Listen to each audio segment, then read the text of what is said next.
Bonjour et bienvenue dans ce nouvel épisode du Pilate sensoriel. Aujourd'hui, nous allons décortiquer les 16 mouvements du Pilate Matwork 1. Le Matwork 1, aussi appelé Pilate fondamental, correspond au niveau débutant. Il comporte 16 mouvements avec chacun un objectif musculaire différent. Ce niveau met l'accent sur la maîtrise des bases avec les 8 principes fondamentaux et les 5 référentiels du corps en insistant sur le centrage, la respiration et l'alignement du corps. Les exercices sont plus accessibles et permettent de renforcer la stabilité.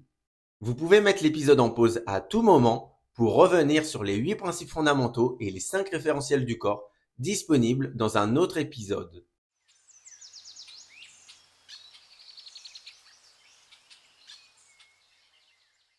Premier mouvement, le 100, aussi appelé la centaine. Le 100 est un mouvement incontournable du Pilate. Il est parfait pour renforcer les fléchisseurs de hanches, la sangle abdominale et améliorer la coordination entre la respiration et l'effort. L'idée ici est de stabiliser le bassin tout en activant le centre. On va d'abord s'installer sur le dos, jambes fléchies pieds au sol, et les bras le long du corps avec les paumes de main au sol. Selon l'option choisie, nous pouvons ajouter le mouvement des battements de bras. Pour intensifier, nous pouvons lever les jambes en chaise renversée. Quelques points clés à garder en tête. Gardez le bassin stable, allongez bien la nuque et veillez à ne pas crisper les épaules. Imaginez un ballon entre vos genoux pour maintenir l'alignement et pour le mouvement des bras, imaginez avoir des ressorts sous les mains.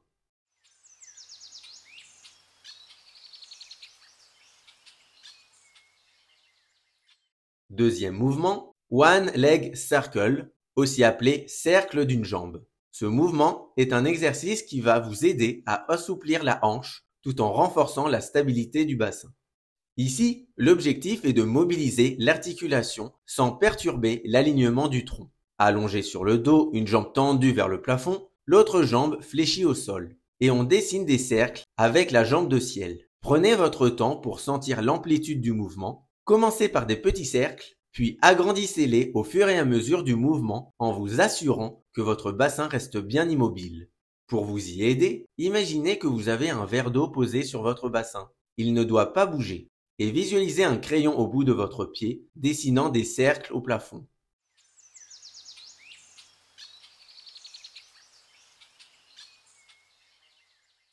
Troisième mouvement, Single Leg Stretch, aussi appelé étirement d'une seule jambe. Ce mouvement renforce la chaîne antérieure et synchronise la coordination entre vos bras et vos jambes. L'objectif est de travailler principalement les fléchisseurs de hanches et les quadriceps. Commencez en position de départ, allongé sur le dos, tête au sol, bassin et colonne vertébrale en neutre. Fléchissez vos genoux à largeur du bassin en plaçant une jambe en chaise renversée et l'autre jambe au sol. Le pied légèrement en avant du genou. Les bras reposent naturellement le long du corps, paume de main au sol, avec les omoplates engagées et la nuque allongée.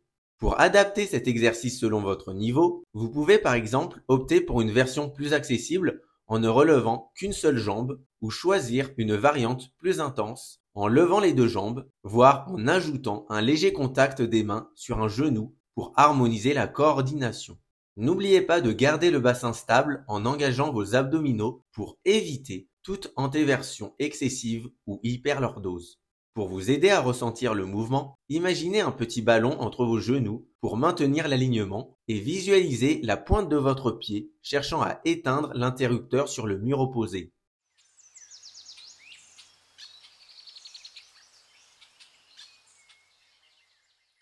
Quatrième mouvement, Double Leg Stretch, aussi appelé étirement des deux jambes. Ce mouvement mobilise à la fois la chaîne antérieure et les épaules tout en coordonnant efficacement le travail des bras et des jambes. Ici, l'accent est mis sur l'harmonisation des mouvements et le renforcement du centre. Allongez-vous sur le dos, maintenez le bassin et la colonne vertébrale en position neutre, adoptez une position similaire à celle du Single Leg Stretch avec une jambe en chaise renversée et l'autre jambe fléchie au sol, tout en tendant vos bras vers le plafond, écartés à la largeur des épaules, paumes de main face à face et en gardant vos omoplates bien engagées. Pour varier l'intensité, vous pouvez par exemple relever les deux jambes en chaise renversée, ce qui intensifie le travail du centre. Veillez à garder les épaules basses et à stabiliser vos mouvements. Pour visualiser ce mouvement, imaginez un rayon laser qui sort de vos doigts pour atteindre un mur opposé et visualisez votre pointe de pied éteindre l'interrupteur sur le mur opposé.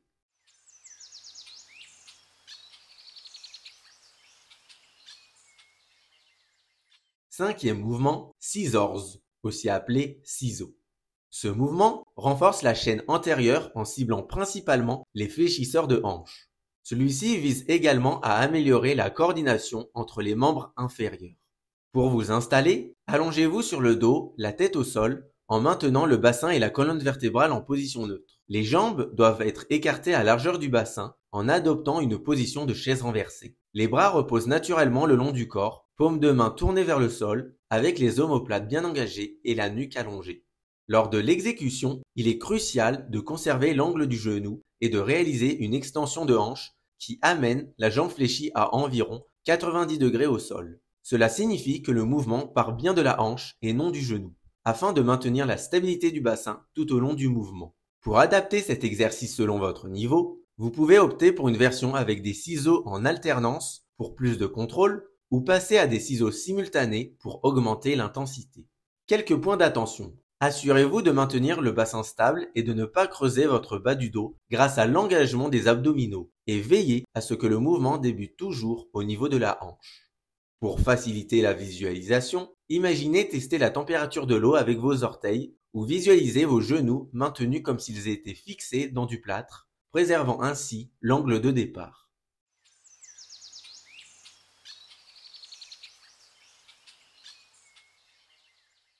Sixième mouvement, shoulder bridge, aussi appelé pont sur les épaules. Ce mouvement vise à mobiliser la colonne vertébrale tout en renforçant la chaîne postérieure. Ce mouvement sollicite principalement le grand glutéal, les ischio-jambiers et les abdominaux avec un soutien du deltoïde antérieur et du grand pectoral sur le mouvement. Installez-vous sur le dos, la tête au sol, avec le bassin et la colonne vertébrale en position neutre. Les jambes fléchies, écartées à largeur du bassin et les pieds légèrement en avant des genoux. Les bras sont le long du corps, paumes de main au sol, tandis que vos omoplates restent bien engagées et votre nuque allongée. Pour réaliser le mouvement, basculez le bassin en imprimant les lombaires au sol, puis décollez-le en contractant les fessiers et en enroulant progressivement la colonne vertébrale, vertèbre après vertèbre, jusqu'à aligner le bassin entre les épaules et les genoux avant de revenir en position neutre. Pour réaliser le mouvement, basculez le bassin en imprimant les lombaires au sol, puis décollez-le en contractant les fessiers et en enroulant progressivement la colonne vertébrale, vertèbre après vertèbre, jusqu'à aligner le bassin entre les épaules et les genoux avant de revenir à la position neutre. Vous pouvez également varier l'exercice en levant les bras en position haute ou en serrant légèrement les genoux pour engager davantage les adducteurs. L'essentiel est d'engager les fessiers lors du basculement et de contrôler l'enroulement de la colonne vertébrale comme un collier de perles, perle après perle.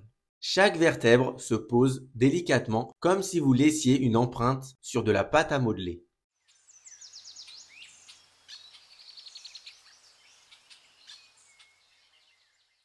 Septième mouvement, roll up ou enroulement avant. Ce mouvement est essentiel pour renforcer la chaîne antérieure et mobiliser la colonne vertébrale. L'objectif ici est d'activer les abdominaux, les fléchisseurs de hanches et les muscles du dos.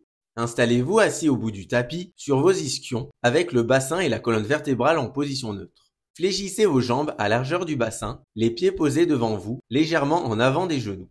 Les bras sont parallèles au sol et écartés à la hauteur des épaules, paumes de main face à face, et assurez-vous que vos omoplates sont bien stabilisées et votre nuque allongée.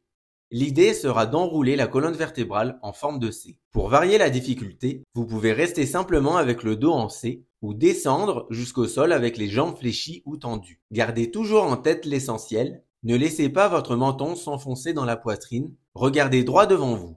Pour vous aider à visualiser ce mouvement, imaginez que chaque vertèbre se pose délicatement sur le sol, comme si vous laissiez une empreinte, et pensez à un dos en forme de C pour maintenir l'allongement de la colonne vertébrale.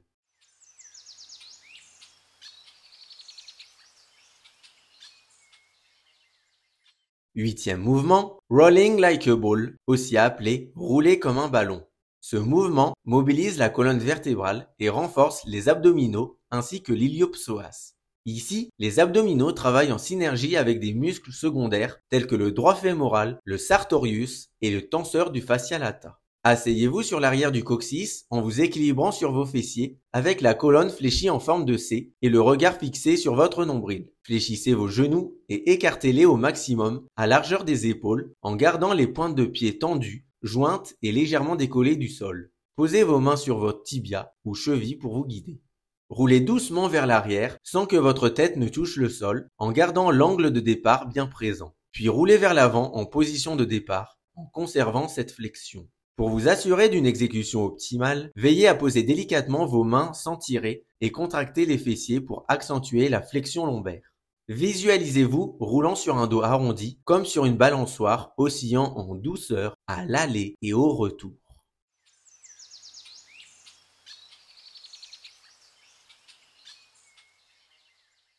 Neuvième mouvement, spine twist, aussi appelé tourner la colonne. Pour ce mouvement, l'objectif est de mobiliser la colonne thoracique et de renforcer la chaîne latérale en sollicitant principalement les obliques internes et externes, ainsi que les muscles spinaux du dos. Installez-vous assis sur vos ischions avec le bassin et la colonne vertébrale en position neutre. Tendez vos jambes écartées à largeur du tapis et allongez vos pointes de pied. Placez vos mains en position de prière. Les pouces reposent sur le sternum et les index se placent sous le menton, tandis que vos omoplates restent bien stabilisés et la nuque allongée. Lors du mouvement, effectuez une rotation du buste, allant aussi loin que le neutre de votre bassin le permet. Selon votre niveau, vous pouvez varier légèrement en modifiant la position des bras en cosaque ou en plaçant la main sur l'épaule. Pour une variante plus accessible, vous pouvez également fléchir vos jambes largeur bassin ou en position de diamant avec les genoux orientés vers l'extérieur et les plantes de pied en contact. Gardez en tête l'essentiel, maintenez les épaules basses et les omoplates stables pour préserver la stabilité du bassin tout au long du mouvement. Pour visualiser ce mouvement, imaginez un ventilateur, un phare, un Rubik's Cube, où la base reste immobile tandis que le haut pivote.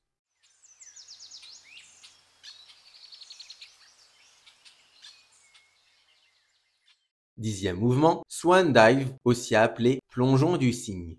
Le Swan Dive vise à mobiliser la colonne thoracique tout en renforçant la chaîne postérieure. Il sollicite principalement les muscles spinaux du dos, les fixateurs de la scapula et le grand dorsal.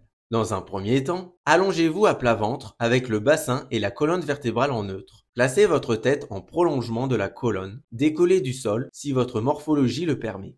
Les jambes, écartées à largeur du bassin, sont positionnées de manière à relâcher les fessiers avec les pieds orientés vers l'intérieur et talons vers l'extérieur. Vos bras sont tendus le long du corps et vos paumes de main sont tournées vers le bas. Vos bras accompagnent le mouvement, tandis que vos omoplates restent bien engagées et la nuque allongée. L'idée ici sera de décoller simultanément la tête et le haut du buste en maintenant le bassin stable et en gardant les mains au sol. Cherchez à allonger la colonne vertébrale avec le regard dirigé vers le sol.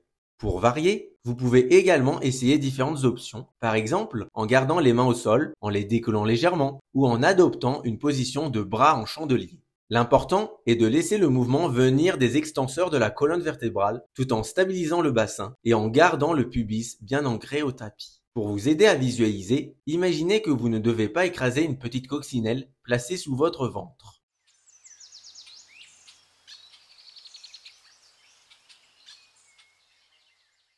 Onzième mouvement, swimming à plat ventre, aussi appelé la nage.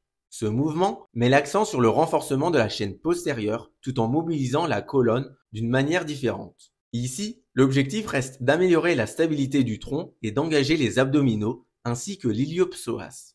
Allongez-vous à plat ventre avec le bassin et la colonne vertébrale en neutre, les jambes sont écartées à largeur du bassin, les genoux sont tendus et les pointes de pied alignées. Le front repose sur vos mains, paumes de main au sol, tandis que les épaules restent basses, les omoplates bien engagées et la nuque allongée. Vous pouvez varier en levant alternativement une jambe ou en travaillant simultanément les deux jambes.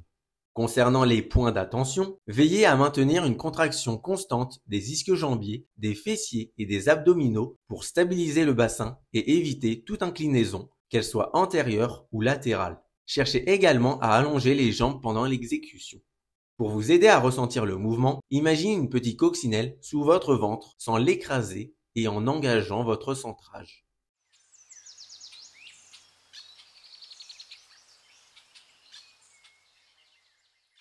12e mouvement, leg pull prone, aussi appelé étirement des jambes face au sol. Ce mouvement renforce la chaîne antérieure en mobilisant efficacement les muscles spinaux du dos, les abdominaux, les fixateurs de la scapula et le deltoïde antérieur.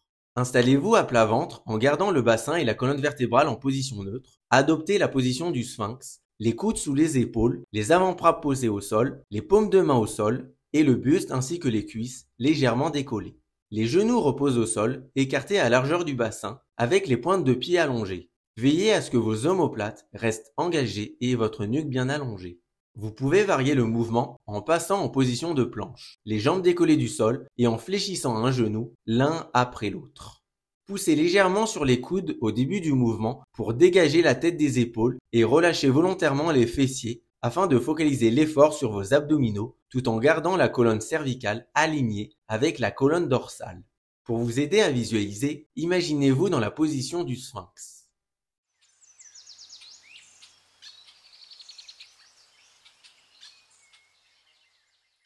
13e mouvement, side kick, aussi appelé coup de pied sur le côté. Ce mouvement va vous permettre de renforcer la chaîne latérale et de travailler votre équilibre. Ici, l'objectif est de solliciter principalement les muscles des petits et moyens fessiers, le grand glutéal, le tenseur du fascia lata et les adducteurs. Mais cela sollicite également les muscles spinaux du dos, les obliques et les quadriceps.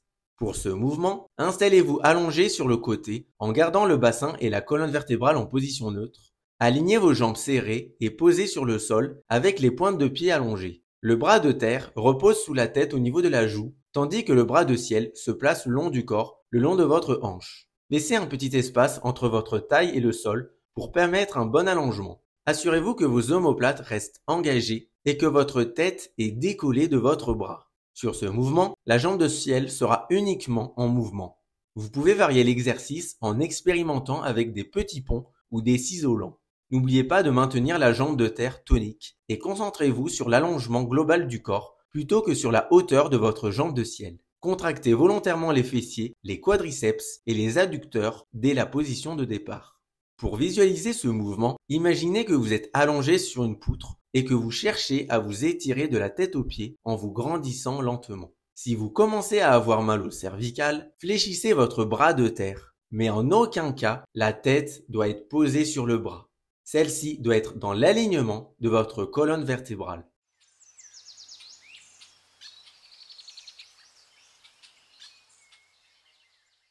14e mouvement, side bend, aussi appelé pliage latéral.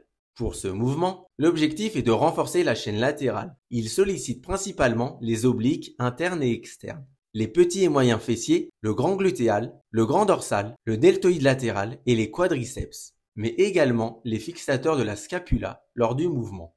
Dans un premier temps, installez-vous sur le côté en appui sur un coude en maintenant le bassin et la colonne vertébrale en neutre. La taille est légèrement éloignée du sol, le coude d'appui est sous l'épaule et les genoux sont serrés pour former un angle droit avec la main au sol comme repère. Le bras de ciel reste tendu avec la main posée sur le mollet, tandis que la tête reste dans le prolongement de la colonne vertébrale et que les épaules sont basses. Maintenez les genoux serrés et levez le bassin à la verticale en veillant à ce que les hanches restent alignées. Vous pouvez varier l'intensité en adaptant la position des jambes en diamant. L'essentiel est de garder le bassin stable et d'exécuter le mouvement sans laisser la tête basculer vers l'avant. Pour vous aider à visualiser, imaginez votre buste et votre bassin coincés entre deux murs, ce qui vous forcera à conserver une posture droite et gainée.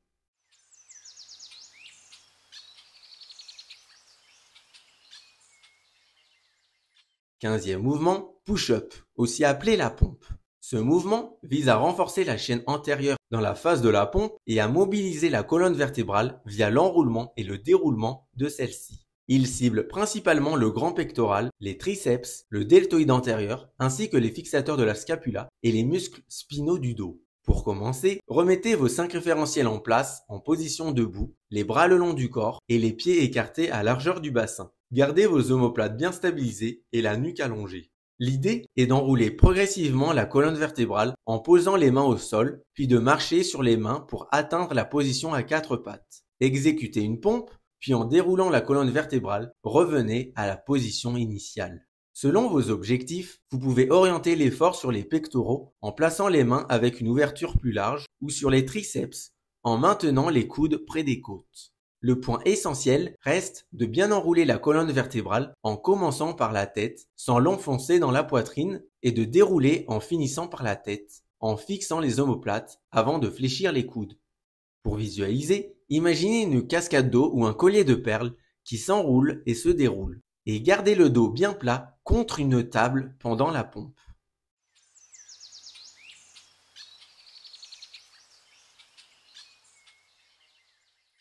Seizième mouvement, single leg kick, aussi appelé coup de pied d'une seule jambe. Ce mouvement renforce la chaîne postérieure en sollicitant principalement le grand glutéal, les ischio-jambiers et les gastrocnémiens. Allongez-vous à plat ventre avec le bassin et la colonne vertébrale en position neutre. Posez le front sur vos mains avec les coudes légèrement écartés et alignez les jambes au sol, écartées à largeur du bassin, les pointes tendues. Les épaules restent basses et les omoplates bien engagées. Lors du mouvement, contractez les fessiers et les ischio-jambiers pour fléchir la jambe et amener le talon vers la fesse en effectuant 2 petits mouvements rapides, pied-point-pied flex ou l'inverse. Le point d'attention ici est de maintenir la stabilité du bassin tout au long des coups de pied en contractant volontairement les muscles de la chaîne postérieure et en cherchant un allongement constant de la jambe. Pour visualiser, imaginez une petite coccinelle placée sous votre ventre. Elle doit rester intacte, symbole d'une posture stable et d'un bas de ventre engagé. Lors des coups de pied, le reste du corps ne bouge pas.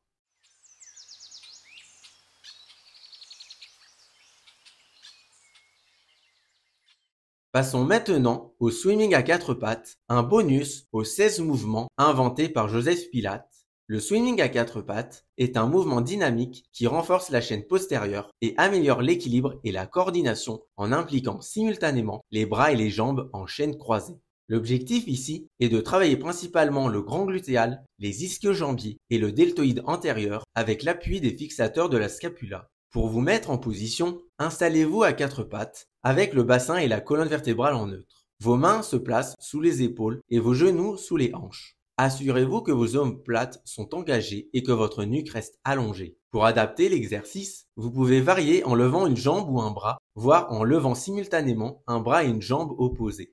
Voici quelques points d'attention essentiels. Stabilisez le buste et le bassin grâce à l'engagement du centre, de façon à ce que le bassin ne s'incline pas ni ne bascule. Veillez à garder les omoplates collées à un mur imaginaire pour éviter tout affaissement de l'épaule, du bras en mouvement. Pour la visualisation, imaginez un verre d'eau posé sur vos omoplates, symbolisant la stabilité que vous devez conserver pendant le mouvement de vos bras, et imaginez un verre d'eau posé sur vos fesses pour stabiliser votre bassin.